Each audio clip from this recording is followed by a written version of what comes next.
بسم الله والصلاة والسلام على رسول الله. أهلا ومرحبا بكم على قناتي يوميات فرح الجزائرية.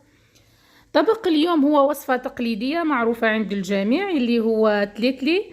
اليوم راح نقدم لكم الوصفة على طريقة أمي. من المعروف عن تليتلي أنه يتحمص ويتفور ويوضع في لاصوص، لكن اليوم جبت لكم طريقة أخرى لتحضير التليتلي. ما نطولش عليكم، نبدأ إذن بالمقادير. عندي أول حاجة هي شوية تاع الزيت، تقدري تعاوني بالسمن.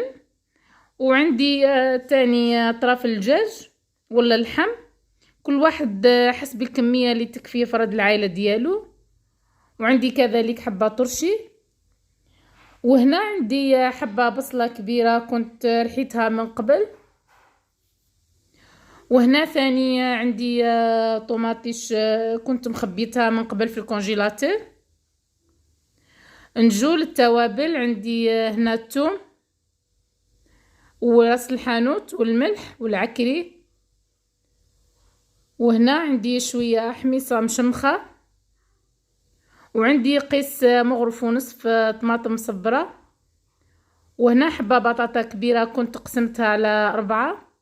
وتليتلي نصيحة فقط، كي تجو راح تشرو تليتلي اشرو تليتلي كما راكم تلاحظوا، ماشي لسان الطير، تليتلي يجيكم ابن.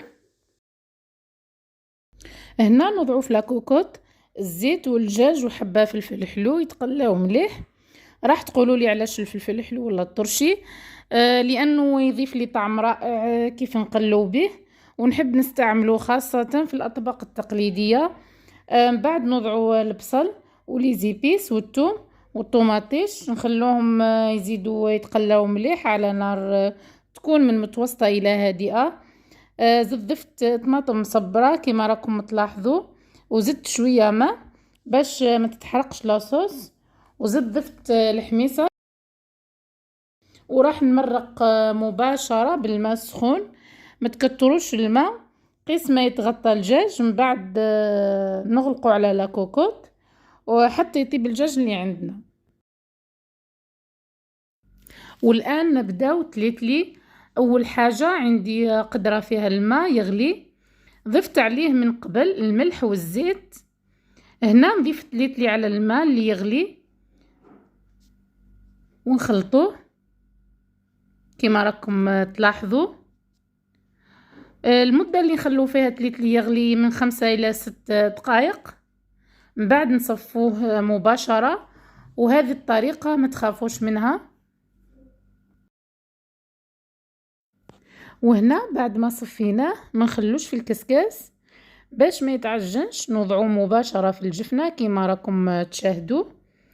ونزيدو نضيفو عليه شوية زيت ونحركو مليح باش الزيت يلحق حبات التليتلي كامل. بعد ما يبرد نرجعوه للكسكاس ونحطوه يفور مدة 15 دقيقة.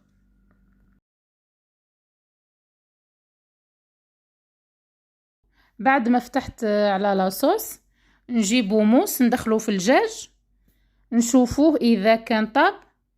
هنا لقيتو طاب زبدة راني نرفد فيه باش ما يذوبليش. هنا نرفدو كامل كما راكم تشاهدوا.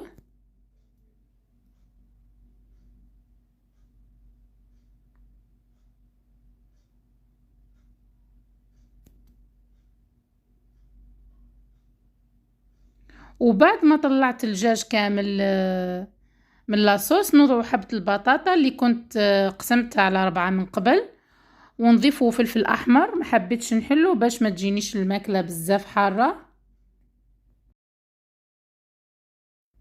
بعد ما فارت لي تاعنا حطيته في الجفنه وزدت عليه شويه زبده، ونبدا نفتح فيه بهذه الطريقه حتى يبرد تماما. وقلت لكم ما تخافوش منها، هذه الطريقه تاع تليتلي ما يتعجن ما يتكسر، تبقى الحبه على حالها. وهذه لاصوص اللي تحصلت عليها ما تكون عاقده ما تكون جاريه. هنا نردو تليتلي في المرقه يتجمر على نار قليله. بعد ما يتجمر يطيح سوا سوا نسقيه ونولي لكم. هاوليك طبق ديالنا راهو واجد، البنة تاعو تجي رائعة. نتمنى انكم تجربوه، تبعوا برك الطريقة والمراحل وتشوفوا البنة ديالو هايلة. هنا الدجاج حمرته مع هذيك حبة البطاطا في شوية زيت وزبدة.